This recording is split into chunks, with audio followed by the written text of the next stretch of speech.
Ar pasiruošę vaikų atostogoms? Manau, kad dar ne visai. Todėl skubu priminti, kas gali nutikti ir kaip to išvengti.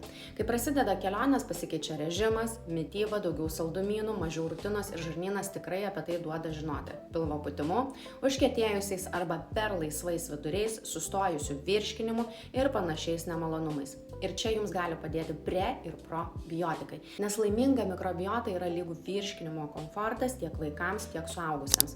Todėl dabar pats metas pagalvoti apie Regenelactis. Tai yra vienas produktas, bet du naudingi mechanizmai. Gerosios bakterijos plus maistas joms. Tai yra skaidulos ir jos yra visos vienoje vietoje. O svarbiausia, atsparios skrandžio rūgščiai ir tulžies druskoms. Tai reiškia, kad bus tikras efektas, o nebereikalingos jūsų išlaidos. Regenelactis tinka absoliučiai visiems, net nuo 0 metų nėštumo bei žindymo metu.